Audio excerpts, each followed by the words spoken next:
con los amigos de Bolivia y me habían pedido que hablara de dos temas. El primero será este, que es las diapos están en inglés, que es un tema realmente interesante porque es un tema que a todo el mundo nos ocurre, pero hay muy poca ciencia detrás de todo esto, que es qué hacer cuando tenemos una infección de una fractura, o sea, una infección aguda de una fractura.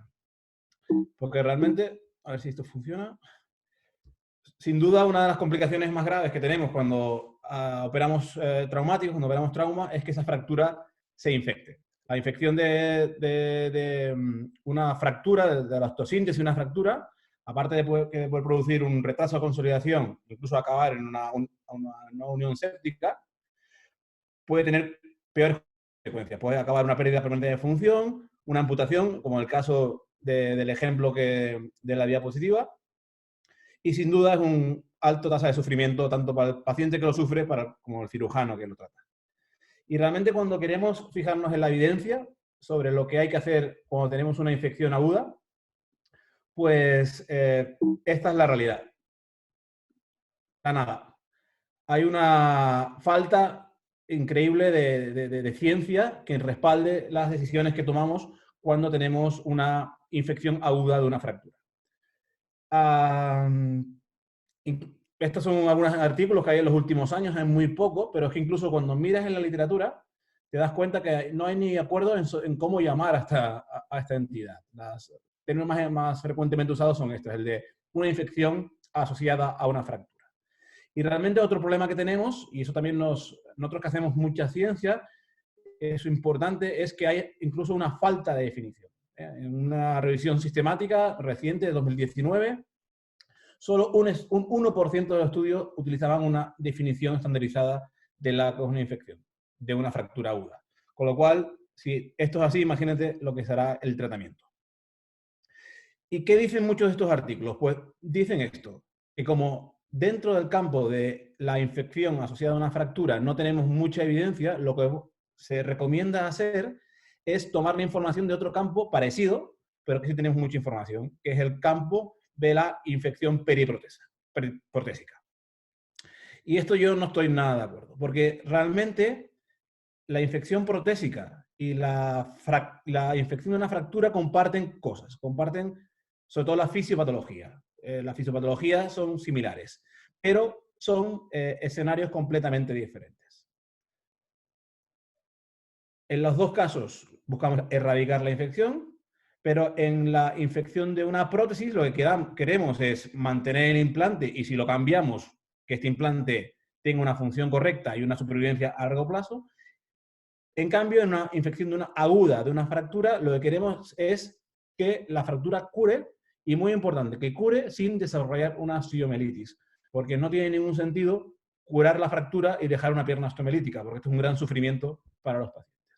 Y los escenarios son diferentes, porque, por una parte, en la infección de una prótesis, al cambiar la prótesis, el implante siempre va a permanecer, a no ser que ya fracasemos y tengamos que quitar el implante. En cambio, en la infección de una fractura, una vez curada la infección, podríamos plantearnos de quitar el implante. Y esto hace que el escenario sea completamente diferente. ¿Cuál es otro mito importante que siempre me gusta comentar? Es que siempre se ha pensado, o hay un mito de que el tejido óseo es fácilmente infectable. Y esto no es cierto. El tejido óseo sano es muy resistente a la infección. Para que se infecte el hueso sano hace falta unas características que no siempre se cumplen, que es que una carga bacteriana muy grande, tejidos isquémicos y sobre todo en el caso de la trauma, cuando usamos implantes, esto favorece, el uso de implantes favorece el desarrollo de una infección. Pero aún así, donde todo esto pasa, que son las fracturas abiertas tipo 3, por ejemplo, no se infectan todas.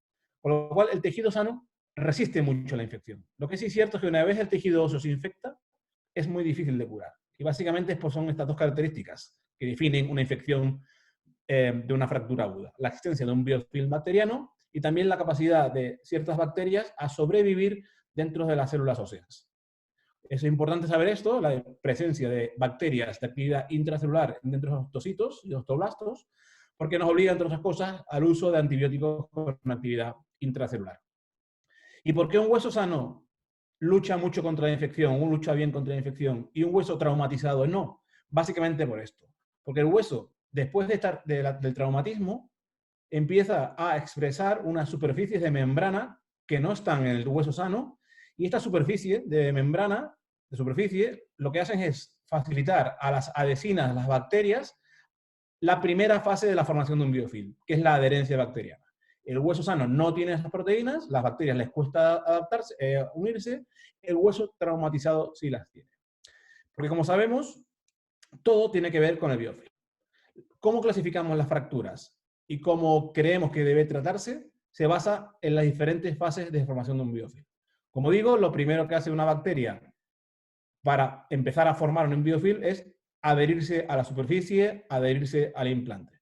Posteriormente, si no somos capaces de la infección, este biofilm se irá formando, hay una fase que todavía será inmaduro y posteriormente va a madurar y tener toda su capacidad. Pues cuando hablamos de las fases de tratamiento de una infección asociada a una fractura, hablamos de las diferentes fases de maduración del biofilm. Cuando queremos o hablamos de evitar la infección, la profilaxis, lo que usamos es evitar la adhesión, la adherencia bacteriana. Cuando hablamos de infección aguda, y en este contexto, infección aguda es aquella infección que creemos que podemos curar sin quitar el implante.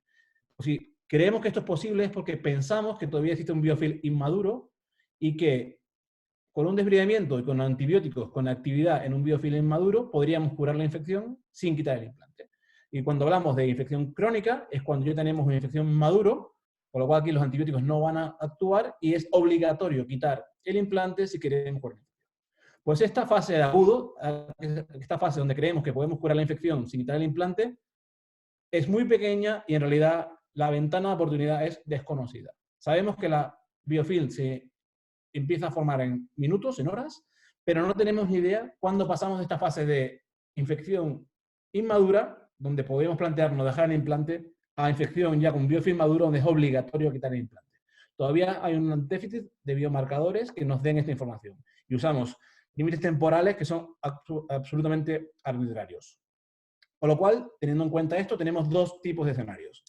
La infección crónica y la infección aguda.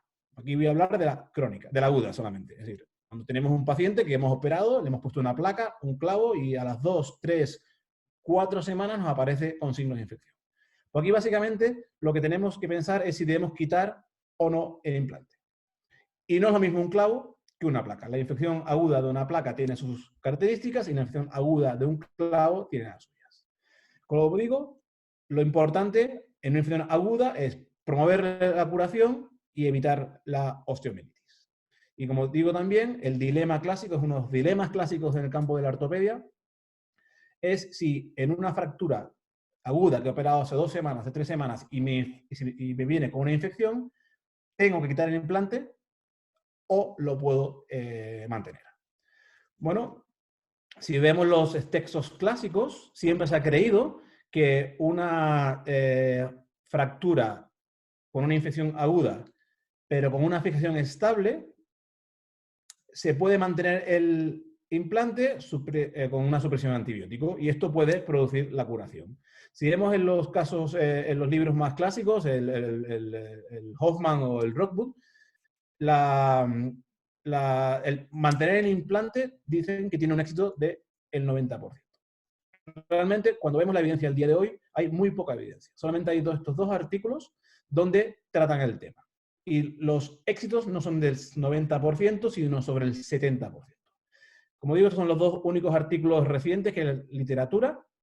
Este es un artículo multicéntrico, publicado en el 2010, son 3 centros y solo son 123 casos agudos. La definición de lo que es agudo es arbitraria, en este caso son menos de 6 semanas de la cirugía, y ellos dicen que mantener un implante estable e infectado de forma aguda es posible y tiene un éxito importante del 60%. Y miran que sobre todo lo que va peor son las infecciones tras una fractura aguda y las infecciones por un clavo. Pero cuando vemos mejor sus mismas tablas, vemos que si el criterio de éxito no solamente es que la fractura cure, sino que aparte no desarrollamos una osteomielitis a largo plazo, el éxito no es tan grande.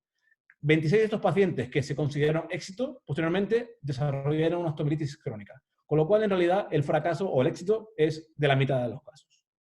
Y en los casos que fracasaron hay 7 casos de amputaciones y un caso de muerte, con lo cual, ojo con mantener un implante infectado.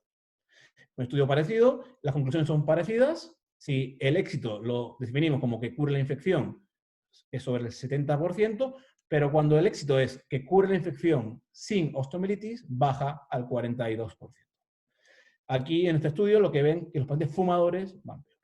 Con lo cual la conclusión es que un implante infectado se puede mantener, pero las condiciones deben ser muy, muy estrictas y las consecuencias pueden ser graves. En los clavos, como digo, los clavos no son igual que las placas. Realmente al día de hoy no hay consenso de cómo tratar una infección aguda de un clavo. Siempre nos ha dado miedo si dejamos un clavo infectado, que la infección se expanda por todo el canal medular, es la conocida como Pandia fasciitis. Y realmente el gran problema de una infección aguda de un clavo es que es muy difícil desbridar un clavo sin quitarlo. Es muy difícil acceder al territorio intramedular sin quitarlo. Realmente hay muchas opuestas terapéuticas, con lo cual a veces es como si fuera una ruleta. Nuestra forma de manejar estas infecciones agudas de un clavo, es lo que hacemos en la unidad. Cuando tenemos una infección aguda de un clavo, consideramos retenerlo, o sea, mantenerlo, siempre que sea una infección muy, muy aguda. Aquí he puesto 2 semanas, es decir, esto es discutible, pero es para expresar que tiene que ser muy aguda. Infecciones más de 2 semanas no creemos que con un clavo se pueda mantener. Por supuesto que la fijación sea estable y los tejidos blandos sean correctos, pero idealmente sería importante conocer la bacteria, que la bacteria fuera sensible a antibióticos con actividad de biofilm y que tuviéramos posibilidad de la vía oral. ¿Por qué? Porque lo que haríamos es desbridar, mantener el implante y suprimir con antibióticos hasta la curación. Y es muy difícil, si no tienes posibilidad oral, mantener un paciente 3-4 meses endovenoso hasta conseguir la curación. Por lo cual, si no tenemos vía oral, este protocolo es difícil de mantener. Y una vez la infección se cure, habría que retirar ese implante. Si esto no pasa, y como digo, el gran problema es que en realidad desbridar un clavo es una entelequia. Nos vamos a basar simplemente a limpiar las colecciones extraóseas. Si esto no pasa, hay que eliminar el clavo. Nosotros creemos que siempre que se elimine un clavo infectado para desbridar el canal medular, el uso del RIA es obligatorio. Y una vez retiramos el clavo, tenemos 2 opciones. Se puede cambiar por otro clavo en un protocolo en 1 o 2 tiempos. Y aquí los clavos antibióticos tienen un rol. Y siempre la fijación externa en cirugía aséptica es muy, muy importante. Sobre todo si las partes blandas no son correctas o la infección es no controlable. Esto del RIA, todos lo conocéis, es un sistema de fresado intramedular, irrigación y aspiración, que se empezó a usar para coger injerto, pero es muy efectivo para desbridar el canal medular. Nos permite efectivamente desbridar el canal medular sin los problemas del fresado convencional. La limitación es que en tibias muy finitas, pues el diámetro más pequeño es por debajo de 12. Esto es un ejemplo, lo que decimos de los clavos con antibiótico en 2 tiempos. Esto es un paciente que llevó un clavo, posteriormente llevó una placa y nos lo mandan a una infección todavía y una no consolidación. Abordamos foco, eso es importante, ser agresivos, quitamos la placa, quitamos todos los tornillos, fresamos el canal con RIA y nos fabricamos un clavo encerrojado con cemento. Usamos estas dosis, 2 gramos blanco y 2 gramos de tobra por cada bolsa de cemento. Usamos, después del mezclado de los antibióticos, un antibiótico especial que nos fabrican para ser mezclado con el antibiótico. Usamos una pistola de cemento para mezclar el antibiótico y el cemento, y usamos un molde de silicona que ponemos parafina y salino para que el cemento vaya mejor. Llenamos el molde con un cemento con antibiótico a dosis terapéuticas, usamos el clavo que normalmente usamos en el hospital, con cuidado de que no se meta cemento en los orificios del bloqueo, y una vez está polimerizado, quitamos el molde y tenemos un clavo con antibiótico a dosis terapéuticas. Este es el resultado final. Usamos sulfato cálcico con antibiótico para manejo del espacio muerto de los agujeros. Y este EPI, antibiótico 4 semanas. Y como este clavo es un clavo fino, porque el manto de cemento nos obliga a usar un clavo fino con las posibilidades de alteraciones en la estabilidad, a las 4 semanas lo que hacemos es un recambio por un clavo protegido con antibiótico, un clavo ya del tamaño adecuado con dosis profilácticas de antibióticos. Este es el resultado. Y este tratamiento en 2 tiempos, con la correcta evolución, posteriormente se elimina el clavo, que siempre es ideal en pacientes que han estado previamente infectados. Las ventajas de un clavo con antibiótico, básicamente es esto, que nos permiten quitar el implante, siempre va mejor si quitamos el implante, conseguimos altas dosis de antibiótico y manejamos el espacio muerto. Dificultades, que son dos cirugías, y como digo, el uso de un clavo con recubrimiento de antibiótico nos obliga a usar clavos más finos de lo que deberíamos usar, por eso la estabilidad puede estar comprometida y preferimos recambiarlo por un clavo correcto. Y aparte nos permite dejar todas las opciones abiertas. Esto, por ejemplo, es un paciente de 30 años, con una fractura cerrada de tibia, con una piel comprometida, que se le puso un fijador externo hasta que la piel mejoraba, a los 7 días se le colocó un clavo intramedular y a las 3 semanas nos aparece con una infección por un interventor cloacae. En este caso se le colocó un tutor intramedular de antibiótico con el objetivo de hacer un tratamiento en 2 tiempos, pero aquí, como siempre abordamos el foco, hubo un problema de evolución de las partes blandas y aquí el tratamiento con fijación externa definitiva siempre es una posibilidad. Se le colocó un fijador externo tipo hexápodo, que no es muy útil para este tipo de fracturas, un colgajo de gemelo, son fijadores muy estables, permitimos carga completa una vez que los pacientes tienen unas partes blandas correctas y este es el resultado con una correcta consolidación, libre de infección y con un buen estado funcional. O sea, moraleja, la ficción externa definitiva siempre es útil en el tratamiento de las fracturas agudas. Esto es otro ejemplo de una fractura de tibia. Es una fractura abierta que se le intentó hacer un tratamiento tipo fix and flap. Se le hizo un flap de hemisóleo y se puso un clavo de forma aguda y a las 4 semanas nos derivan con una infección aguda ya con un trayecto fistuloso, una infección por un estafilococo. Pues igual, quitamos el clavo, pasamos el RIA y este paciente que ya ha pasado 4 semanas de la infección, no se le debe poner otro clavo, sino se debe usar fijación externa de forma definitiva. Los hexápodos, este tipo de fijación externa circular asociado a un software, tiene muchas ventajas en este ámbito. No tenemos material extraño, eso siempre es una zona problemática, pero aparte el hexápodo es un arma de reducción potente, nos permite ajustarlo postoperatoriamente, es muy estable. Este es el ejemplo, es un paciente que después de poner el fijador tenemos una pequeña deformidad en varo, no pasa nada, metemos los datos en el software y hacemos una corrección postoperatorio, dejando perfectamente corregido la fractura. Es muy estable, como digo, desde que el paciente cura las partes blandas, le dejamos apoyar con carga completa y es una gran arma biológica de reducción y de consolidación. En los 4 meses tenemos la fractura curada, libre de infección. Esta es nuestra serie, una serie corta por ahora, son unos 19 casos donde hemos usado agudos, donde hemos usado este tratamiento y al día de hoy conseguimos la erradicación de la infección en todos los casos y la consolidación en todos los casos. Como digo, las placas son diferentes. ¿Por qué? Porque la placa, igual que el clavo, desbridarlo es una entelequia, la placa se puede desbridar, no existe riesgo de que la infección se extienda por el canal. Lo que es cierto que cambiar una placa puede ser más complicada, sobre todo en las fracturas intraarticulares, donde hacer un recambio de una placa es diferente. Y la placa tiene más riesgo de venir acompañada de problemas de las partes blandas, que como siempre, las partes blandas es lo más importante en la mayoría de casos dentro de una infección osteoarticular. Nuestro protocolo es muy parecido, quizás dejamos un poco más de tiempo para plantearnos dejar el implante.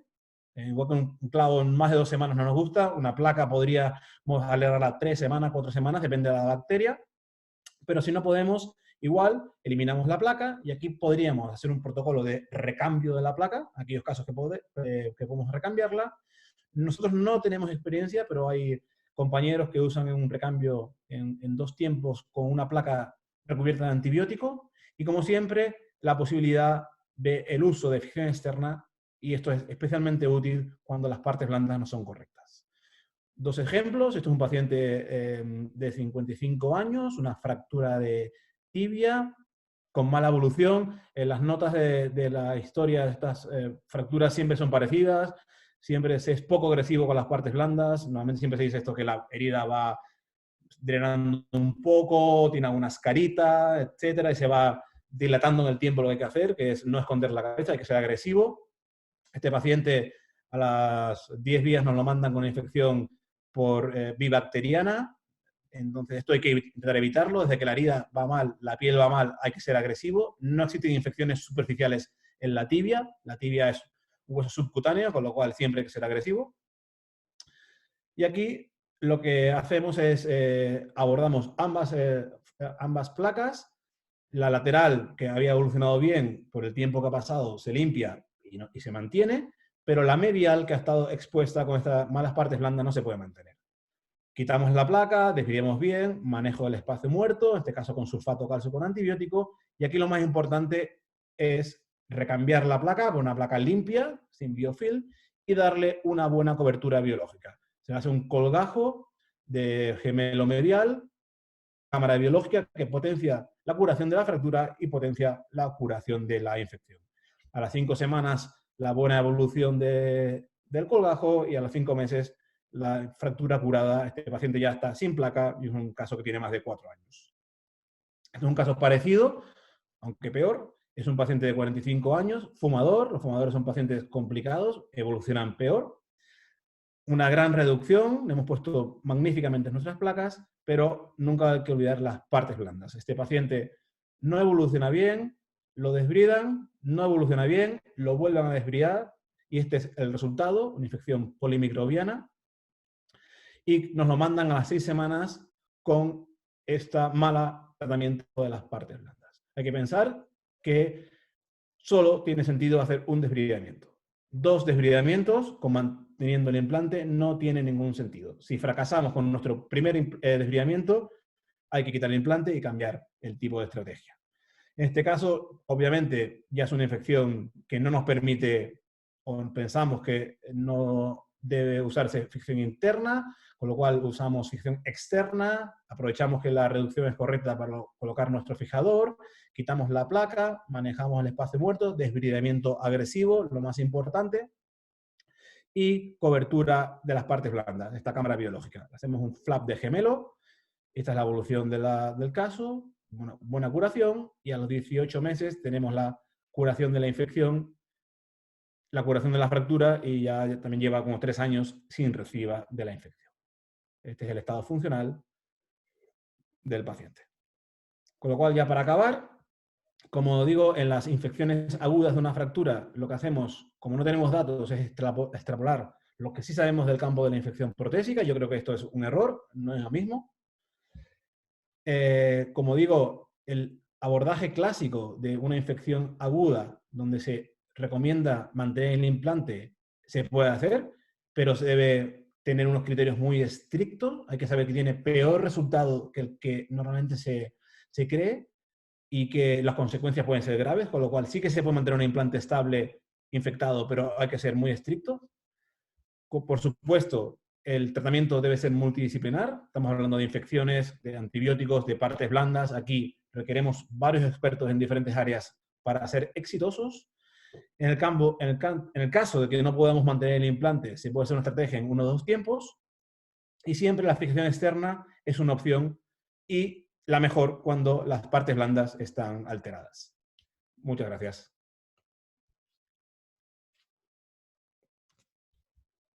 24 minutos, más o menos lo que habíamos dicho. Hola, Pablo. Tenemos dos preguntas. ¿Qué utilidad le dan al uso del Prontosan en el desbridamiento y cómo lo emplea? Sí. Nosotros usamos siempre Prontosan. Es el único aditivo que usamos. Nunca no usamos ni betadine diluido ni nada más. Usamos suero fisiológico y Prontosan, pero Prontosan no lo usamos o sea, no inundamos el campo con Prontosan, sino usamos a través de empapar gasas y colocarlos en el espacio muerto durante un tiempo mientras estamos haciendo otras cosas. Son gasas empapadas con Prontosan que quitamos varias veces. Es lo único aditivo que el día de hoy usamos. Perfecto. Tenemos otra pregunta. Si utilizan clavos cubiertos con antibiótico como profilaxis en pacientes que están cursando internación en UTI, en terapia intensiva. Sí, bueno, los clavos con antibióticos profilácticos, básicamente hay dos. Hay uno que es de Sintes, que solo tiene para tibia. La indicación es casos de alto riesgo de infección. Uno de los ejemplos que lo usamos son en pacientes que han tenido un fijador externo, que se ha hecho un tratamiento secuencial, típico paciente que hace un control de daños, se pone un fijador externo y a la semana se le cambia por un clavo interno. Aquí sería una de las indicaciones. En pacientes que ha estado en la UCI, por el mero hecho que está en la UCI, es más criticable. Aquí lo que sería quizás más adecuado es adecuar la profilaxis antibiótica. El problema de un paciente en UCI, por el mero hecho de estar UCI, es simplemente que cambia la flora bacteriana y posiblemente esté colonizado por bacterias resistentes, y si usamos la terapia profiláctica normal con cefazolina es inefectiva. En estos pacientes preferimos screening previo de la cirugía de multi-Rs, ver si está colonizado por algún tipo de bacteria multiresistente y hacer una profilaxis dirigida a esa bacteria. No el uso de clavos profilácticos por solo esta razón. Lo usamos básicamente en pacientes de alto riesgo, que serían pacientes que han llevado un fijador previo. También se puede plantear en pacientes con problemas de inmunodepresión, como los diabéticos, o en las fracturas abiertas grado 1. Perfecto. Tenemos otra pregunta. ¿El antibiótico a utilizar en los clavos con cemento lo determinan previamente por toma de muestra o carga un cemento de amplio espectro? Sí. En la mayoría de casos usamos la combinación de vancomicina con tobramicina a las dosis que he dicho, 2 gramos y 2 gramos, que es la mitad de dosis que usamos en otras circunstancias. ¿Por qué? Porque nosotros, por ejemplo, para fijar un espaciador o para manejar espacio muerto, usamos 4 gramos y 4 gramos por cada bolsa de 40. Pero eso debilita mucho el manto de cemento. Y para cubrir un clavo, el problema es que muchas veces ese cemento se deshidracha del clavo. Hemos visto en nuestro medio que si usamos esta combinación de banco y gentamicina, cubrimos el 99% de las infecciones. Con lo cual, en nuestro medio, a no ser que sea una infección por hongos, donde sí que cambiamos el antibiótico añadiendo un antifúngico en el cemento con antibiótico, usamos esta combinación de 2 gramos de vancomicina con 2 gramos de tobramicina añadido al cemento con antibiótico. Es muy importante usar dosis terapéuticas, no profilácticas. Perfecto. Tenemos una pregunta más. Para determinar el germen, ¿realizan biopsia ósea? ¿Y cuánto tiempo es el periodo de ventana para el uso de antibióticos? El periodo de ventana. Sí, para el uso de antibióticos, si para determinar el germen están realizando biopsia ósea. Sí. A ver, yo creo que si se refiere en el escenario crónico, por ejemplo, en pacientes con infección crónica, no. Esto lo publicamos hace 4 años porque el resultado de las biopsias, sobre todo las percutáneas, la que hace el radiólogo, la que haces tú de forma cerrada o por escopia, es bajo. Tenemos una sensibilidad por debajo del 50%, con lo cual es absurdo hacer una prueba donde la mitad de los casos va a ser errónea, con lo cual lo que hacemos es coger muestras intraoperatorias correctas y es las pruebas que nos basamos. En casos de infecciones agudas, depende. Si tiene una colección, se punciona y ahí puedes conseguir la bacteria. En cuanto a antibiótico, lo ideal, si te refieres cuánto tiempo el paciente debe estar sin antibiótico para ser biopsiado, si esta es la pregunta, la respuesta es, en nuestras manos, 3 semanas. Los pacientes con infección crónica, que vamos a hacer el procedimiento que sea y a coger muestras buenas dentro del quirófano, ese paciente, siempre que no esté séptico y que se pueda esperar, tiene que estar un mínimo de 3 semanas sin antibiótico. Las guías ponen 2, un mínimo de 2, pero preferimos 3. Si por lo que sea este paciente no ha podido hacer este límite de 2 semanas, hay 2 tipos de abordaje. Uno es sonicar el implante que quites y otro es hacer técnicas de diagnóstico molecular, porque las técnicas de diagnóstico molecular, si tienen un sentido, son estos pacientes que los cultivos pueden ser falsamente negativos porque el paciente está con tratamiento antibiótico que no has podido retirar por lo que sea. Perfecto. La última pregunta. ¿Existe alguna diferencia entre el titanio y el acero quirúrgico frente a la infección del implante? Sí, esto hay mucha investigación sobre esto. Los materiales no son igual de propensos a ser colonizados. Como explicaba en la charla, todas estas infecciones asociadas a un implante son infecciones basadas en la existencia de un biofilm bacteriano, y el biofilm bacteriano, su primera fase de producción es la adherencia bacteriana. Pues bien, la capacidad de las bacterias a adherirse a los materiales es diferente en función de cada material. En esto, el peor es el polietileno, y parece ser que los mejores son los más inertes, tipo titanio y tantalio. Estos materiales parecen que tienen una menor apetencia a la adherencia bacteriana. Otra cosa es que sean materiales antibacterianos. Esto ya sería que haya una publicación que hable de esto. Pero sí es verdad que el titanio y el tantalio tienen menos adherencia bacteriana que el acero quirúrgico. Perfecto. Por cuestión de tiempo no vamos a poder realizar todas las preguntas, hay muchas preguntas, pero por favor continuemos con la segunda charla y al final de esa segunda charla continuamos con las preguntas. Sí, si quieres hacer preguntas de esta charla en la segunda, a mí me da igual. Perfecto, perfecto. Continuemos, Vale, por favor. pues, a ver si salgo de esto. Espérate. Un segundo. Charlas.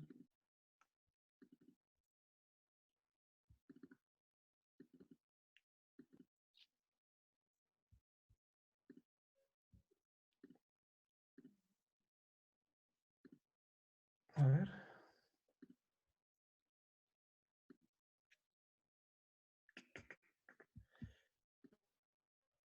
¿Se ve o no? Se ve, pero no toda la pantalla todavía. ¿Ahora? Todavía. Se ve las diferentes ventanas que hay, pero no la pantalla completa. ¿Ahora? Ahora sí. Perfecto. Pues me pongo otra vez el cronómetro para intentar ir al tiempo que toca. Esto es una charla, a mí lo que más me gusta, porque es lo que más me gusta hacer, que es el tratamiento de los defectos óseos segmentarios. Posiblemente uno de los campos más difíciles dentro de la cirugía ortopédica. Como digo, la reconstrucción de los defectos óseos segmentarios es de los campos más complejos porque tenemos pocas opciones. Realmente, cuando tenemos un defecto óseo crítico, o la amputación es una opción, podemos usar opciones no biológicas como uso de megaprótesis o mallas tridimensionales, pero aquí lo que queremos hablar es de reconstrucción biológica. Dentro de las opciones de reconstrucción biológica de un defecto óseo, tenemos dos grandes grupos. Podemos o reemplazar el hueso o regenerar el hueso. Las técnicas que se basan en reemplazar el hueso pues son el uso de injerto autólogo. Hay una técnica que yo siempre digo que es un injerto plus, que es la técnica de Masquelet, donde mejoramos los resultados del injerto normal, o el uso de injertos microquirúrgicos. Cuando lo que queremos es regenerar el hueso, son las técnicas basadas en la osteogénesis a distracción. Y lo primero que hay que decir es que no hay un estándar de oro en esto, no hay una técnica mejor que otra. Lo primero que tenemos que pensar es si en un paciente con un defecto segmentario debemos o no salvar la extremidad. Y esta es una decisión que realmente es muy difícil, porque no hay guías y tiene que ser una decisión caso por caso. En nuestras manos, el salvamento de extremidad es siempre preferible a la amputación, pero siempre que podamos garantizar un resultado funcional satisfactorio. Es absurdo salvar una pierna a funcional o disfuncional, no tiene sentido. Cuando hay un bajo riesgo de una recidiva de infección y la técnica, los tiempos y las complicaciones son razonables. Porque hay que pensar que la amputación no es un fallo, es una opción más de reconstrucción. Y posiblemente con la mejora de la tecnología hay un cambio de paradigma. Con la llegada de estas técnicas de osteointegración, se refiere a un tiempo. Nosotros lo hacemos en un tiempo actualmente. Esto es un paciente con una amputación que hicimos una osteointegración y en 3 meses este es el resultado funcional. Con lo cual, hay que intentar salvar la pierna, pero la amputación no es un fracaso y hay pacientes que es la mejor opción. Como lo digo, no hay un estándar de oro. Podréis ver un montón de artículos intentando decir que una técnica es mejor que otra en función del tamaño del defecto. Esto es mentira. Un mismo defecto se tratará de forma diferente en función de lo que sepas hacer, de tu centro, incluso de donde vivas. No es lo mismo vivir en Rusia que vivir en Japón. Pero nuestro protocolo en la unidad de patología séptica de mi hospital es este. Nosotros, en los defectos segmentarios masivos de la extremidad inferior del adulto, creemos que las técnicas basadas en la autogénesis de extracción son las ideales. En la extremidad superior del adulto, las técnicas microquirúrgicas, y en la edad infantil, en la mayoría de casos, también las técnicas microquirúrgicas. La técnica de Masquelet es residual en mis manos. Solo lo usamos en casos muy concretos. ¿Por qué hemos elegido las técnicas basadas en la osteogénesis de extracción? Por sus ventajas. Nos permite una reconstrucción prácticamente casi ilimitada, sin tener problemas con la disponibilidad de autoinjerto, porque las características del hueso regenerado son lo más similares al hueso que se pierde, y esto es fundamental, porque esta técnica es la única técnica que nos permite corregir de forma simultánea deformidades, y es muy frecuente tener deformidades, sobre todo en el plano axial. Es muy frecuente que, aparte del defecto óseo, estos pacientes tengan acortamientos patológicos de la extremidad. Y yo, que básicamente hago infecciones, el no usar material extraño, porque básicamente uso fijación externa, es de una inherente ventaja en los casos infectados. Pero hay que tener en cuenta que es una técnica compleja, con tiempos de tratamiento prolongados, y que el punto de atraque a veces es un problema. Las técnicas basadas en la autogénesis de extracción fueron popularizadas, que no inventada por Elizarov en los 60. Básicamente se consiste en conseguir una formación de nuevo hueso alargando un callo de fractura. Y estas técnicas de osteogénesis de extracción en el campo de los defectos óseos se pueden combinar en dos tipos de técnicas: las técnicas de transporte óseo clásico y las técnicas de acortamiento-alargamiento. En el transporte óseo lo que hacemos es eliminar el defecto por la traslación de un segmento de hueso osteotomizado. Tenemos, por ejemplo, un ejemplo, tenemos un defecto distal, hacemos una osteotomía, esperamos, desplazamos el fragmento y tenemos el punto de atraque y el segmento de hueso regenerado. Son las dos características del transporte óseo. En las técnicas de acortamiento o alargamiento, lo que hacemos es eliminar el defecto acortando los fragmentos. Esto es el ejemplo: tenemos un defecto óseo, acortamos el hueso y ya no tenemos defecto. Tenemos una extremidad más corta. Pues posteriormente lo alargaremos con osteotomía en zona sana para tener la isometría. Gran ventaja, que no tenemos punto de atraque. Gran desventaja, que no podemos acortar lo que queremos. Máximo 2-3 centímetros en tibia, un poquito más en fémur. En los libros dice que esto es por un problema vascular. En mi experiencia es sobre todo por un problema cutáneo. Como digo, es básicamente la fijación externa, es la herramienta básica para los transportes óseos, sobre todo el transporte óseo después de una infección. Hay que saber usar todos los fijadores porque no hay una técnica perfecta. Nosotros usamos todos, monolaterales y circulares, en función del caso. Básicamente el monolateral lo usamos en fémur, en el resto de casos en tibia preferimos el circular. Y como digo, las técnicas de acortamiento, alargamiento son punto de atraque, porque incluso puedo mejorar algunos efectos de cobertura y porque sin duda es la técnica más rápida. Esto es un ejemplo, es un paciente que nos envían tras una fractura cerrada de pilón. Se trató con un fijador híbrido, con el injerto, que se acabó infectando. ¿Por qué? Por una mala evolución de las partes blandas, una necrosis cutánea que se dejó de curar por segunda intención. Esto es un error. No se debe dejar nunca curar nada por segunda intención. Hay que ser agresivos, desbridar y hacer un colgajo adecuado, porque hay que evitar estos problemas. Una vez tenemos esto, lo que vemos es seguro que este hueso lo tenemos que eliminar. Aparte de ahí tiene algo injerto. Creemos que la articulación es salvable y aparte de esta piel, si diseñamos bien el flap cutáneo, como vamos a cortar el hueso, podemos mejorarla. Diseñamos nuestro fijador con un montaje doble. Estos casos siempre lo hacemos en 2 tiempos. O sea, no hacemos osteotomía hasta que ver que la piel va bien, sobre todo que la piel va bien y que la infección se controla. Una vez la piel va bien, en una cirugía hacemos una osteotomía. Nosotros en fijación externa circular preferimos hacer la técnica afgana con cierre de Jiggly y posteriormente vamos alargando. A las 2 semanas empezamos a alargar la extremidad hasta conseguir la isometría. Y con esta técnica, en solo 6 meses, tenemos una extremidad curada, isométrica, con el defecto óseo consolidado y libre de infección. Esto es otro caso. En fémur es especialmente útil. Es un paciente que nos mandan con una infección por un Clostridium después de 9 cirugías. Esto siempre quiere decir un defecto en el desbridamiento. No se puede hacer 9 cirugías y no cura la infección. Nos mandan en este estado, con este defecto segmentario, le habían puesto un espaciador. como digo, estos efectos moderados en fémur, el acortamiento es muy útil. Este es el aspecto de la piel. Después de 9 cirugías seguía fistulizado. Eliminamos todo el hueso muerto, no nos importa el defecto. Si el defecto tras el desbriamiento nos permite un acortamiento agudo, lo hacemos. Y en este caso estabilizamos con un fijador híbrido. Este es el aspecto después de la cirugía. No tenemos defecto óseo, tenemos el hueso en contacto, pero tenemos una extremidad mucho más corta. Tenemos los 4 centímetros que le cortamos nosotros, más los 3 centímetros que ya venía. Pues una vez cura las partes blandas, hacemos osteotomía, esperamos 2 semanas y empezamos a alargar la extremidad hasta conseguir la isometría.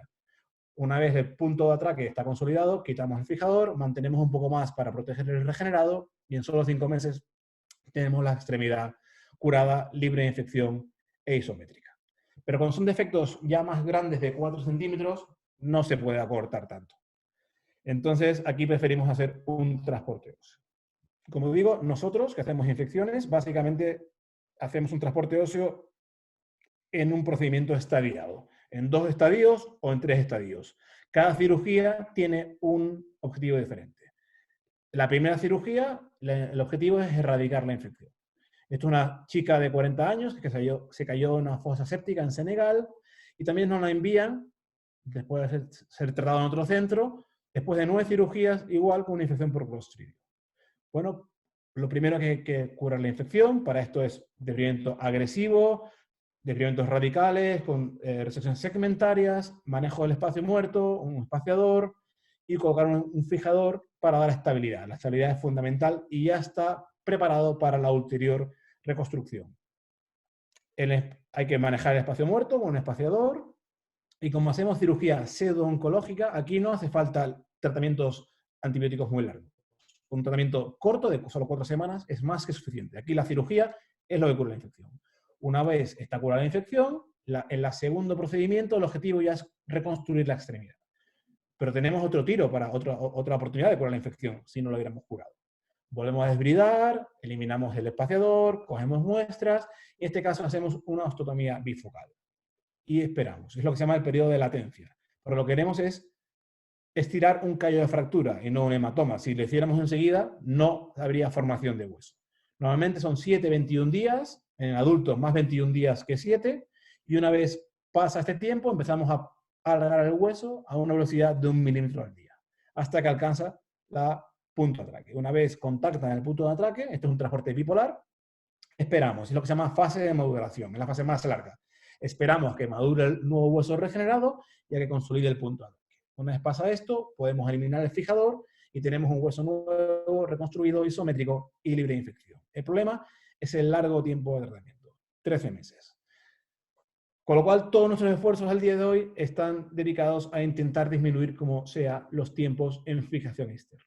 Hay cosas que dependen del cirujano y cosas que no. Una cosa muy importante es que lo que va a determinar el tiempo es el defecto óseo. El defecto óseo no podemos hacer nada, es el defecto que tiene. Pero sí hay otras cosas que podemos hacer, como mejorar la curación del hueso regenerado, disminuir el tamaño del hueso regenerado o disminuir los problemas del punto de ataque.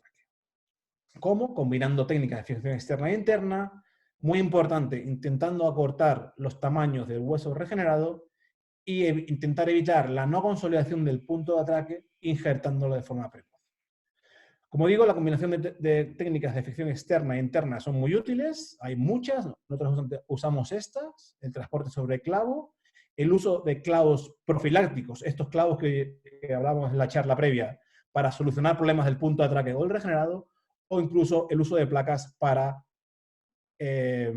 injertar y poner placas en el punto de atraque.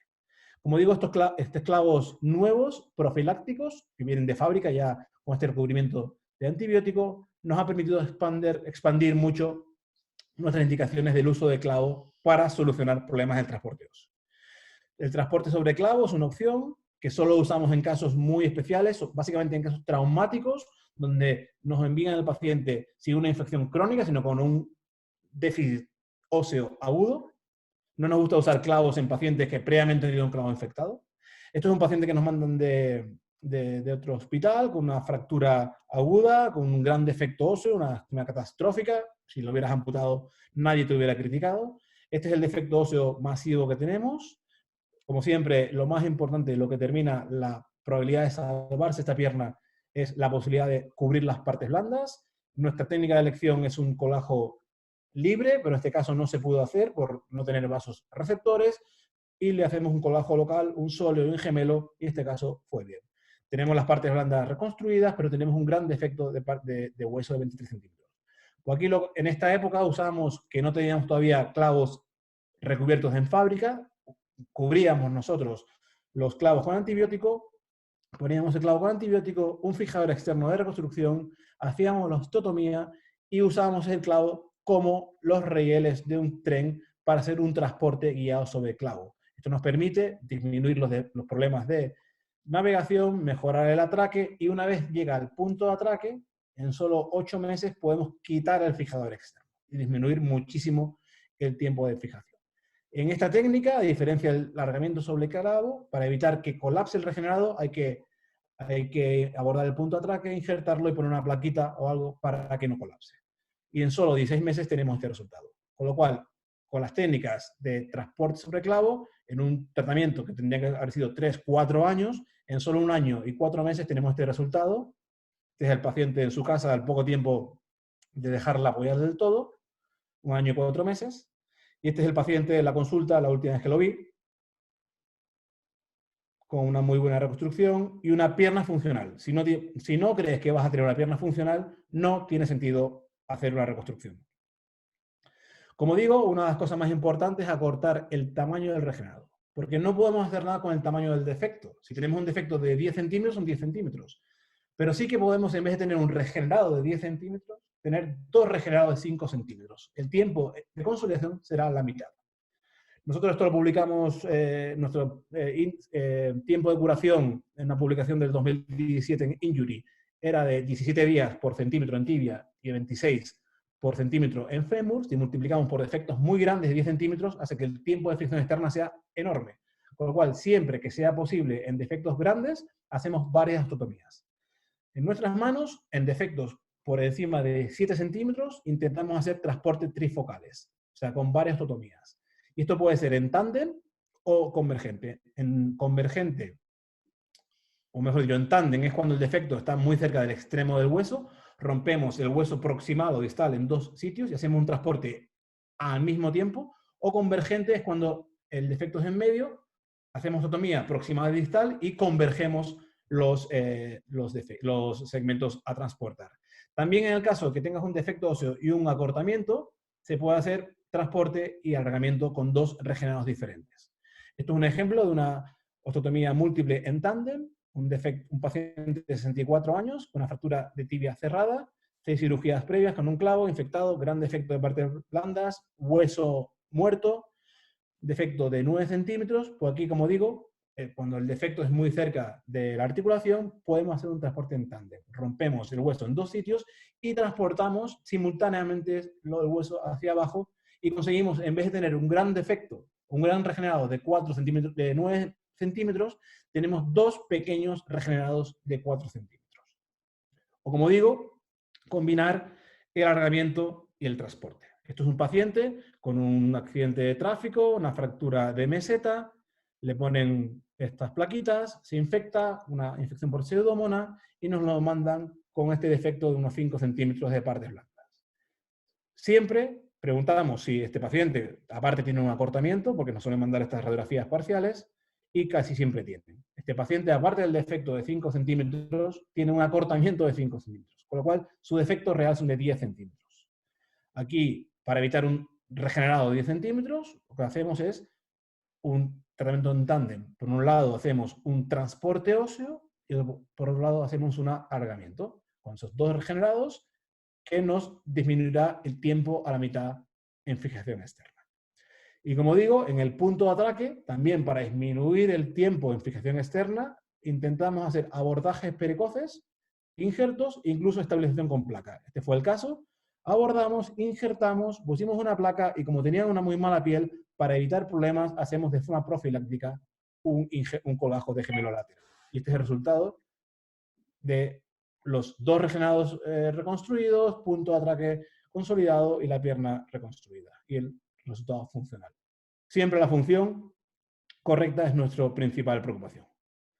Y como digo, para acabar ya con el tema del punto del transporte, el punto de atraque es unos problemas que más quebraderos de cabeza da en un transporte. Esto es un paciente antiguo ya, una no unión séptica por un Staph aureus, recalcitrante, mismo tratamiento en 2 tiempos. Como veis, el hacer en 2 tiempos, unas ventajas que nos permite aumentar el desbridamiento si en el primer tiempo no hemos curado la infección. Aquí en el segundo tiempo aumentamos el desbridamiento, tenemos un mayor defecto, hacemos una osteotomía. Normalmente el regenerado, aunque sean muy grandes, no suele ser un problema, pero sí que a veces tenemos una no unión, una pseudoartrosis aséptica del punto de atraque. Esto se injerta y cura sin problemas. Más o menos, en la literatura, los puntos de atraque, si no se hace nada, la mitad consolidan y la mitad no consolidan. En nuestras series, que son defectos más grandes que la media, casi el 60%, si no se hace nada, no consolidan. Con lo cual, al día de hoy, lo que hacemos es un tratamiento agresivo de desbridamiento más o menos injerto del punto de atraque en todos los casos. Y con esto conseguimos una consolidación primaria en el 90% de los casos.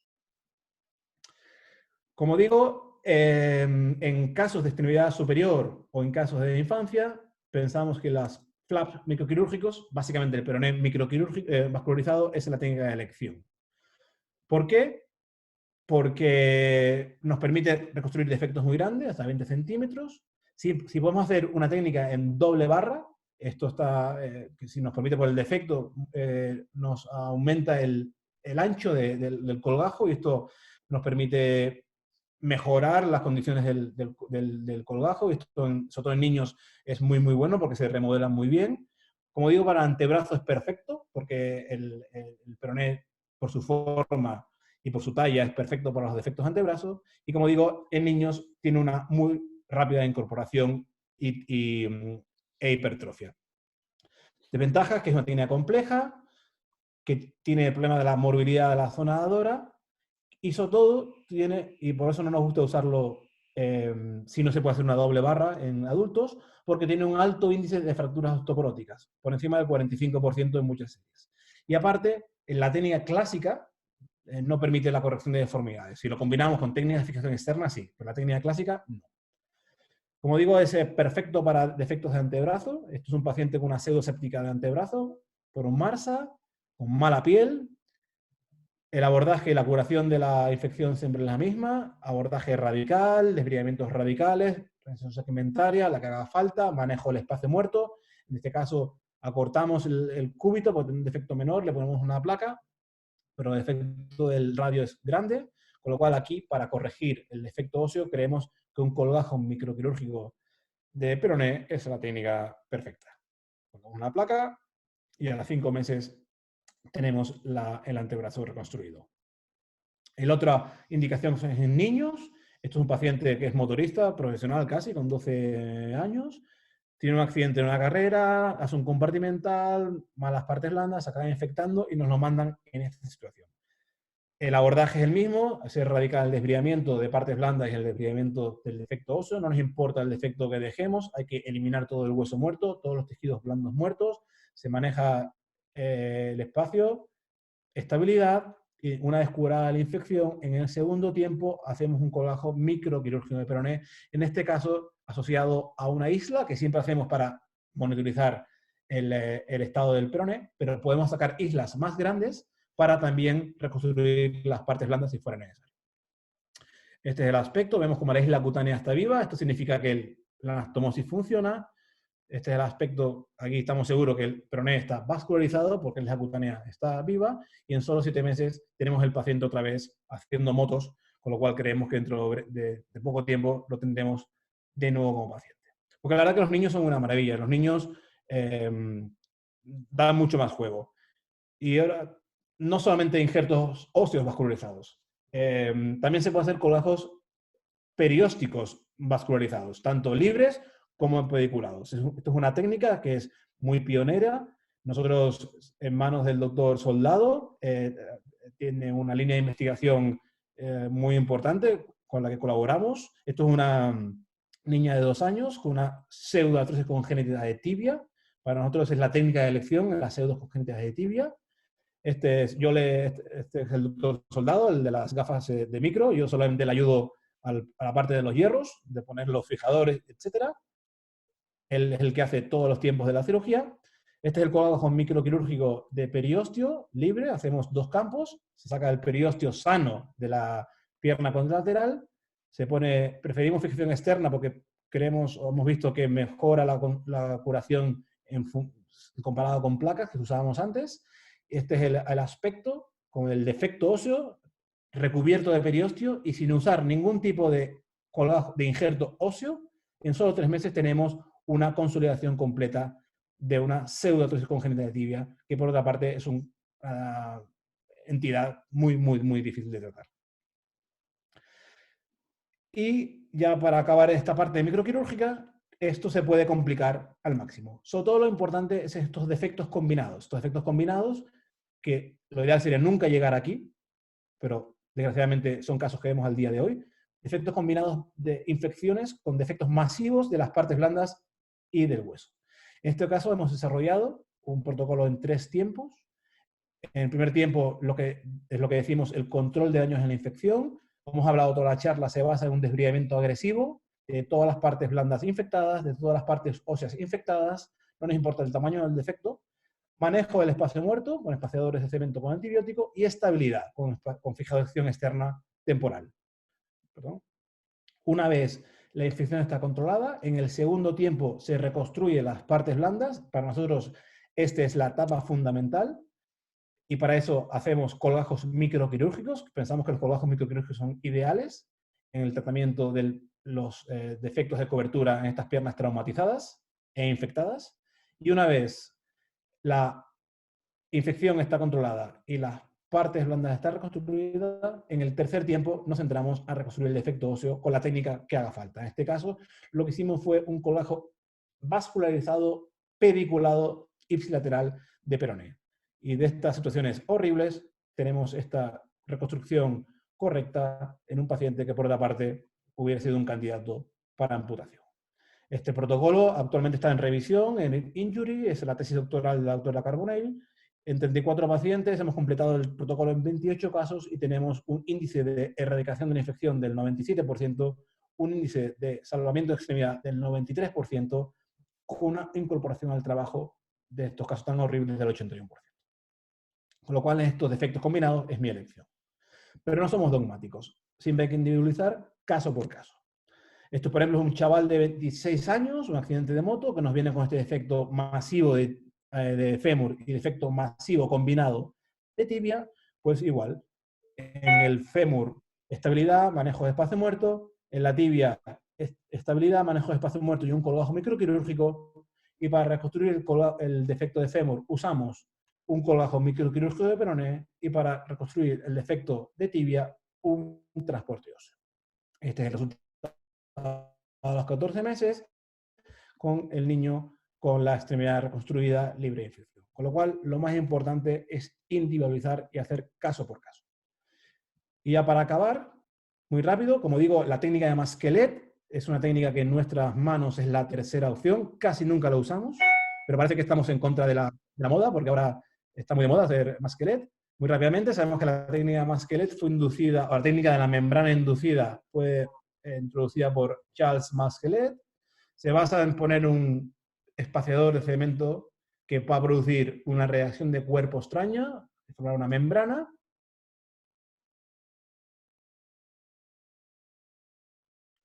Se evita la reabsorción del injerto a través de una mejora de la vascularización, factores de crecimiento y un efecto mecánico de contención del injerto. Las ventajas, como digo, parece que incorpora mejora la incorporación del injerto comparado con técnicas sin membrana, y que posiblemente la membrana contiene físicamente el injerto. Esto es un caso, no es mío, es un caso que me pasó mi amigo Kevin Tisworth del hospital de Brisbane en Australia, un defecto postraumático, lo fija con una placa y el defecto le pone el espaciador. Este es el aspecto postoperatorio. Y a las 6-8 semanas vuelve a operar, vemos cómo se forma esta membrana, le quita con todo el cuidado del mundo y toda la dificultad que eso conlleva sin hacer daño a la membrana el espaciador y lo rellena de hueso, teóricamente autoinjerto, y este es el aspecto de este caso que tiene. Bueno, parece que está muy de moda. Si vemos en los últimos 5 años, hay más de 143 papers que tratan el tema de la técnica Masquelet, las ventajas teóricas que puede ser más fácil, que puede ser reproducible, que es una técnica que funciona independientemente de la talla, pero las ventajas es que la disponibilidad de autoinjerto es limitada, entonces se dice que se puede usar aloinjerto. Esto es una posible, que no permite la corrección de deformidades en la técnica clásica. Tenemos también la movilidad sonadora, hay que hacer mucho daño para sacar toda esta cantidad de autoinjerto. Y tenemos dudas sobre la calidad del hueso regenerado. De todas formas, creemos que la técnica de Masquelet no extiende o no altera las condiciones de una reconstrucción. Y nosotros no la usamos porque al día de hoy creo que tiene más dudas que certezas.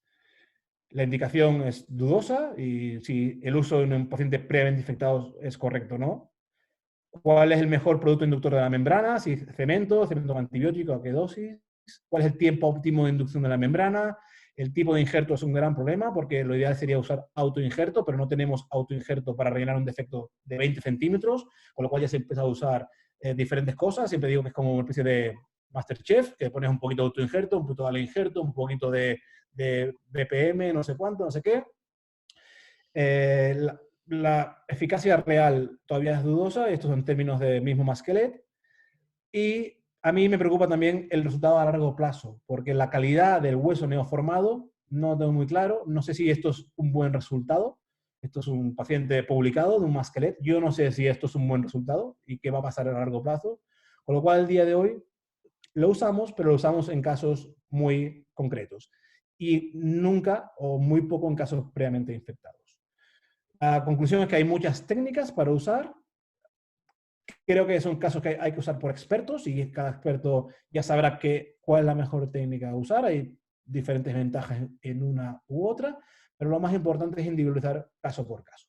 Con lo cual, para acabar, esto es básicamente, sobre todo en infección, lo más importante es el desbridamiento. El defecto que vamos a crear no nos importa, porque es el que obtiene mejores resultados, y las técnicas de reconstrucción del defecto óseo, sobre todo un defecto óseo post-infeccioso, va a definir de muchas características. En nuestras manos, la primera opción, como digo, en hueso, en el trimestre inferior del adulto, es la osteogénesis y extracción. La segunda opción, y la primera en miembro superior y en niños, es los colgajos vascularizados. Y la tercera opción es la técnica de Masquelet, pero siempre individualizando. Muchas gracias. Muchas gracias, Pablo.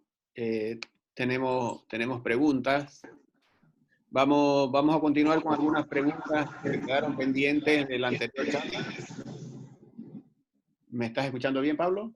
Perfectamente. Ya. ¿Cuánto tiempo deja un clavo con antibiótico y cuándo considera que el paciente está en condiciones de tratarlo con un sistema endomedular o extramedular?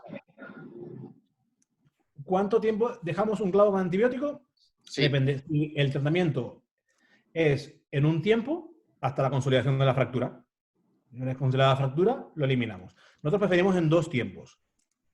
Porque creemos que, porque explicaba antes, porque los clavos con antibióticos que recubrimos nosotros, porque en el mercado al día de hoy no existen clavos con antibióticos a dosis terapéuticas, solo existen, bueno, hay uno que teóricamente dice que son dosis terapéuticas, pero no estamos muy claros.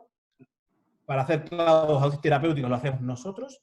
Esto nos obliga a usar clavos más finitos, con lo cual preferimos hacerlo en 2 tiempos.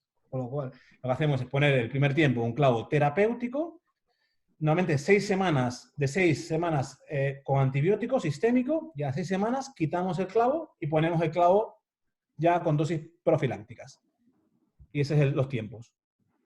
¿Y la segunda pregunta era? No, era eso. Vale, no lo he apuntado. Ahorita vamos a continuar.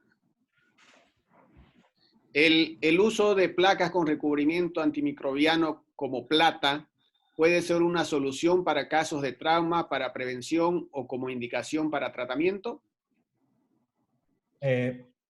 Importante. no hay que confundir los recubrimientos terapéuticos y profilácticos. Y esto también pasa con el cemento. Lo mismo son las dosis terapéuticas y profilácticas. La plata es un tratamiento profiláctico, ¿eh? Con lo cual, si hubiera placas de recubrimiento de plata, pues sería, que yo creo que no hay, no sé si hay, pero yo creo que no hay, sería para usarlas o para probar su eficacia como tratamiento profiláctico en casos de alto riesgo, ¿eh? Pero habría que todavía probarla en megaprótesis, donde sí que hay megaprótesis con recubrimiento de plata. Hay una gran discusión sobre su real utilidad y si el extracoste que supone realmente está justificado. En osteosíntesis, que yo sepa, eso no está, no existe, pero siempre eso es terapéutico, es profiláctico, no es terapéutico. Para recubrir lo que sea, para curar la infección, primero, esto es una técnica que hay que usarlo en pocos casos y yo al día de hoy solo uso los clavos. No tengo experiencia en el uso de placas terapéuticas para el uso, para curar la infección. Sí que hemos usado placas profilácticas recubiertas de antibióticos, que recubrimos nosotros, en algunos casos de alto riesgo de infección. Perfecto. Otra pregunta. En las infecciones crónicas, en el tratamiento antibiótico oral, ¿tiene experiencia en el uso de la rifampicina y cómo lo hacen? Sí, sí. Esto es obligatorio. A toda infección por gram positivo sensible a la rifampicina, es obligatorio en el uso de la rifampicina con unas condiciones. Siempre en biterapia, obviamente. La rifampicina nunca se puede dar en monoterapia, enseguida se volvería resistente. No empezamos. O sea, el objetivo con usar rifampicina, porque es el mejor antibiótico que tenemos para tratar las infecciones por gram positivo sensibles a rifampicina, es que no se vuelva resistente. Con lo cual, todo lo que hacemos es para que no se vuelva resistente nuestro mejor antibiótico. Y es el mejor antibiótico por dos razones: porque tiene actividad en un biofilm inmaduro y porque tiene actividad intracelular. Pero es muy fácilmente desarrollador de resistencias. Para que no se desarrolle resistencia, hacemos tres cosas. Uno, nunca hay que dar rifampicina sin desbridar, nunca, y eso lo vemos frecuentemente, es prohibido. Desbridar y después dar rifampicina. Nunca dar rifampicina en monoterapia, siempre en biterapia. Y aparte, no damos rifampicina nada más en hacer el desbridamiento. Lo que hacemos es desbridar, con esto bajamos la carga bacteriana, empezar un tratamiento dirigido, específico, pero sin rifampicina durante una semana para bajar todavía más la carga bacteriana y asegurar las partes blandas. Y si a la semana el paciente, las partes van a estar correctas, entonces introduces la rifampicina en biterapia. Y esta es la forma correcta de dar rifampicina. Porque si pierdes la rifampicina, pierdes el mejor antibiótico para el tratamiento tipo biofilm de infecciones por gram positivos. Perfecto. Lo más importante, trabajar un infectólogo o un microbiólogo que sepa de esto. Perfecto. ¿Qué método utiliza para determinar los márgenes de resección? Me refiero a márgenes oncológicos siempre, pero ¿tenés un consejo aparte de analizar el aspecto macroscópico del hueso para determinar su viabilidad? Son varias preguntas. Sí, pero es una gran pregunta. El tratamiento pseudo-oncológico, o sea, aquel que se basa en una región segmentaria con márgenes libres, acompañado de una quimioterapia, que los antibióticos en este caso, es sin duda el que tiene mejor resultado en la pseudoflosis séptica. Clásicamente, se dice que hay que dejar un margen libre de 5 milímetros. Esto es absolutamente académico. A nivel práctico no lo sabes. A diferencia de oncología, donde con una resonancia puedes ver el tumor, puedes ver el edema e ir por encima, en cirugía séptica no tenemos ninguna prueba que realmente nos dé un margen objetivo del tratamiento. Es subjetivo, es en el aspecto intraoperatorio del hueso. En hueso cortical, básicamente el clásico signo del piqueteado hemorrágico, el signo de paprika. Para esto requiere, realmente con experiencia, es evidente el hueso que hay que resecar. Por eso, este tipo de tratamientos debe ser hecho por gente con mucha experiencia, porque si no, posiblemente cometerás dos errores. Uno es, no sabrás qué hueso está vivo y cuál no. Y segundo, tendrás miedo de resecar el hueso que tienes que resecar para evitar, porque te da miedo hacer un gran defecto. Y el hueso infectado hay que quitarlo, no importa el defecto, porque si no la infección no se va a curar. Perfecto. Cuando hay grandes defectos de hueso, uno de los problemas que se presenta durante el transporte es la umbilicación o depresión del tejido. ¿Cómo maneja usted esta complicación o si tiene algún truco para evitarlo? Sí. Dos trucos. En pacientes con colgajos, donde el avance del transporte va a implicar conflicto con el colgajo, lo que intentamos es no poner ningún pin, ninguna aguja en el frente donde se va a mover el transporte. Tenemos menos estabilidad, pero suficiente para que no se ponga en conflicto con el colgajo, sobre todo con colgajos musculares, donde al poner un injerto encima es más cicatricial. Cuando llega el colgajo al punto de atraque, intervenimos y colocamos estabilidad, lo que decimos una dinamización reversa, para dar estabilidad y que el punto de atraque consolide bien. En los casos que se invagina, a no ser que haya necrosis cutánea, no nos importa, esperamos a que se invagine, y cuando llega al punto de atraque, operamos, desinvaginamos la piel, normalmente con incisiones transversales, se desinvagina muy bien, desviamos el punto de atraque, más o menos injertamos. No injertamos siempre, solo injertamos cuando el contacto no es perfecto. Si el contacto es perfecto, solo desbridamos y ya está. Si el contacto no es perfecto, ahí, y no se puede retocar, porque normalmente ahora con lo que hacemos se puede retocar, sí injertamos.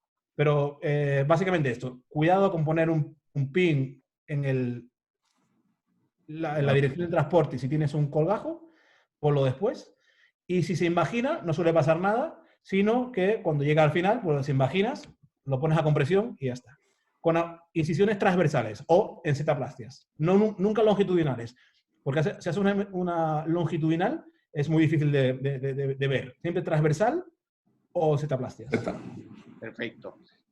Dice, en defectos masivos del fémur diáfiso metafisiario distal, experiencia empleando peroné vascularizado a doble carril y la técnica Capana, ¿cuál prefiere? En infección nunca usamos la técnica de Capana porque no nos gusta poner un halo injerto. Bueno, para que no sepa, la técnica de Capana se basa en combinar un halo injerto que dará estabilidad estructural con un injerto vascularizado de peroné que se pone dentro. Es una técnica que es nuestra técnica de elección en casos de defectos segmentarios en la edad pediátrica oncológicos o no sépticos. Cuando son grandes, si son más pequeños, preferimos una técnica de periósteo vascularizado. Pero si está infectado, no nos gusta nunca poner un halo injerto, con lo cual no usamos la técnica de Capana en pacientes previamente infectados. La técnica de doble barril, de doble barra, perdón, es genial, sobre todo en niños, porque nos permite aumentar el tamaño del colgajo y en niños se incorporan muy rápido. En adultos no lo usamos, en grosso modo. O sea, en adultos preferimos usar un transporte óseo. Hay casos particulares que sí se puede usar. Quizás es más interesante en pilón, en tibia distal, pero en fémur nos encanta un transporte óseo, creemos que es la mejor técnica y en adultos no se incorpora, ese peroné no se incorpora tanto como en niños. Y en la doble barra no se hacen estos huesos nuevos como en niños.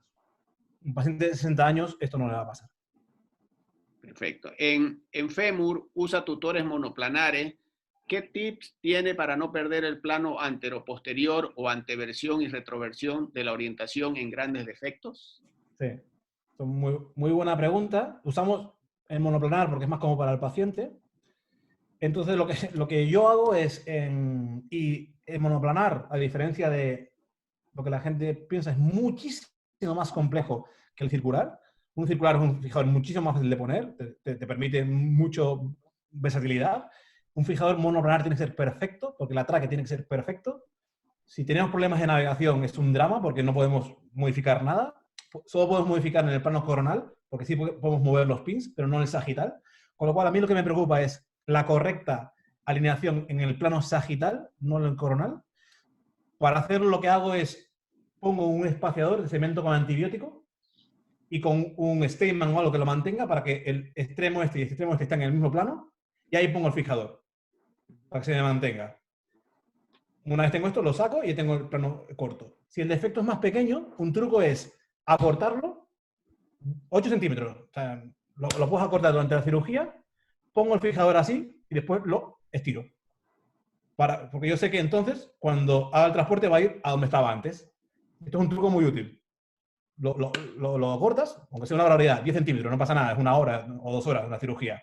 Lo acortas, pones el fijador, teniendo en cuenta que vas a estirarlo, o sea, deja espacio en las garras, lo cortas, pones tu fijador y después ya le das la longitud y haces la osteotomía y te va a ir perfecto. Perfecto. Dicen si al paciente para que colabore en el tratamiento con el fijador externo, si hay algún guía, si le da algún protocolo de manejo del paciente del fijador externo para su casa. Sí, tenemos una... Bueno, de hecho estamos todavía acabando la versión nueva de unos flyers con el tratamiento. Lo que sí nos importa mucho es elegir al paciente, es decir, la colaboración del paciente es fundamental para este tipo de tratamientos. Nosotros, si el paciente no colabora, no lo ofrecemos, es decir, pacientes fumadores no se lo ofrecemos. Si el paciente no deja de fumar, preferimos, pues, oye, pues, que se amputa la pierna, pero no le metemos en este lío a un paciente que va a ir mal. Y si vemos que no tiene soporte familiar, que no, porque es un tratamiento duro y psicológicamente no lo puede llevar, no lo ofrecemos. Una vez creemos que este paciente puede hacer este tratamiento, tenemos una enfermería monográfica para esto, específicamente dedicada a esto, que les enseña muy bien la limpieza, porque la limpieza de pins es fundamental para que este tratamiento de 1 año o año y medio sea exitoso. Esos pins tienen que ser, yo siempre digo que se pueda comer en ellos. Y esto es muy importante, el adiestramiento que hace por parte de la enfermería. Porque aunque tú entregues un librito, si el paciente no se lo enseñas, al final no va... Para mí es más importante la enseñanza que se hace por enfermería y que se repite, se repite, se repite en cada consulta. Perfecto. ¿Qué parámetros utiliza para determinar a cuál paciente se trabaja con defectos óseos postraumáticos o a cuál se amputa? Gran pregunta. No hay nada. Experiencia. Esto es un tema de experiencia. Sabemos que hay guías clínicas o scores, estos para traumatismos agudos, y aún así no funcionan. El MES, etcétera, son para pacientes que te vienen por la urgencia con una pierna sin amputas o no, y aún así no funcionan. Para pacientes crónicos no hay nada. Con lo cual, nuestra guía, y esto hay algo de evidencia, siempre es preferible no amputar de forma primaria, siempre hay que intentar un intento de sanamiento de extremidad. Hay bastante evidencia que el paciente tolera psicológicamente mucho mejor una amputación diferida. ¿Por qué? Porque al menos ha dado tiempo de darse cuenta de la gravedad de la situación, de que se ha hecho algo para salvar la pierna. Entonces, es preferible una amputación diferida que una amputación primaria.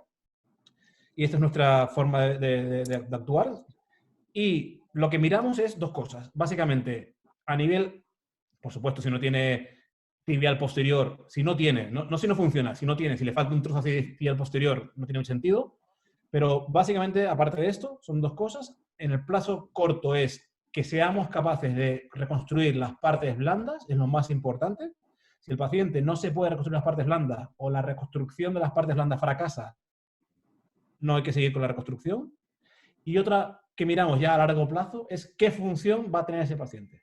Si creemos que la pierna va a ser funcional o afuncional. No tiene sentido salvar una pierna que es una pata de palo, que no le va a servir para nada, osteomielítica y que le va a dar un sufrimiento al paciente. En este caso es mucho mejor amputar. Perfecto. Vamos a las 2 últimas preguntas. ¿Cuáles son los pasos para la toma de muestra para que sea representativa y evitar contaminación cruzada? Y si hace seguimiento laboratorialmente, aparte de la evolución clínica, ¿qué parámetros toma? ¿PCR, BCG? Sí. Son 2 muy buenas preguntas, porque en una infección es fundamental saber contra quién estás luchando. Es decir, el diagnóstico microbiológico es fundamental en el tratamiento de la infección musculoesquelética. Y para eso, básicamente, vamos a utilizar las muestras intraoperatorias. Y ahí es el gran problema, porque la muestra intraoperatoria es recogida por un traumatólogo y somos horribles en eso, porque muchas veces no somos conscientes de la importancia que tiene esto. Con lo cual es muy importante que el muestreo intraoperatorio sea correcto. ¿Cómo lo hacemos nosotros? Tenemos un kit especial de cultivos, son 6 muestras. Cada kit viene un tubo de Falcon de 50 y una pinza. Esperamos a coger muestras significativas, no hay que coger muestras superficiales, ni musculares, hasta que no llegamos al problema no cogemos. Lo ideal son las membranas de la osteomelitis, la membrana de la pseudoartrosis. Se coge, lo que hacemos es una técnica sin tocar, es decir, cada pinza coge una muestra, se pone directamente en el bote, no hay que hacer, que eso veo mucho, ponerlo en una gasa, encima de la mesa, no, eso está contaminado ya, va directamente del campo al bote, se cierra, se pone el bote y se desecha la pinza. Y así con las 6 muestras. Hay que identificar correctamente de dónde viene cada muestra e intentar que estén procesadas en el laboratorio, esto también es muy importante, antes de las 3 horas. Otro clásico error en cirugías largas es que cogen las muestras al principio de la cirugía, porque es lo primero que hacemos.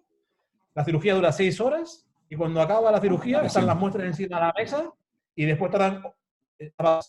Las bacterias son seres vivos que requieren oxígeno, muchas, y si no se procesan en tiempo, idealmente antes de 2 horas, el índice de cultivos negativos va a aumentar. La segunda pregunta sobre qué miramos para si está curado de infección o no, básicamente en la clínica.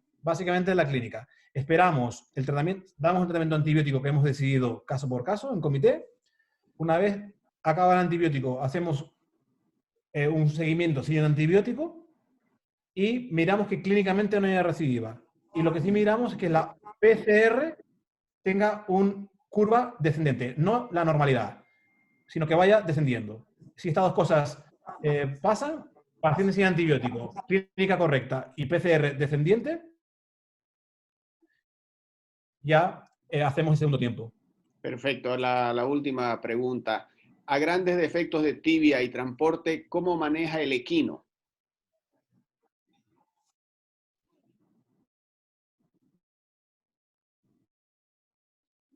No, el equino no se maneja, el equino se... el paciente con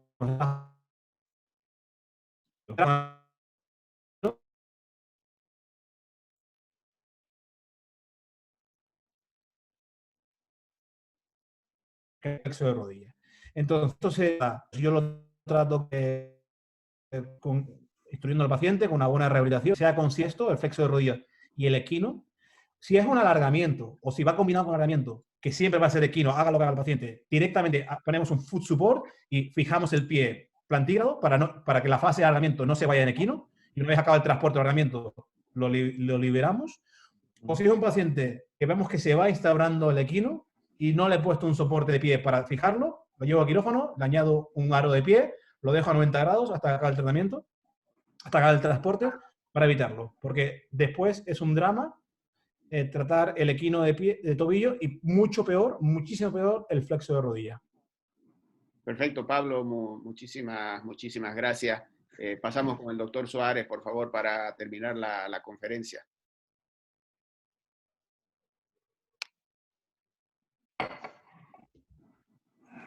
Hola, Pablo, muchísimas gracias.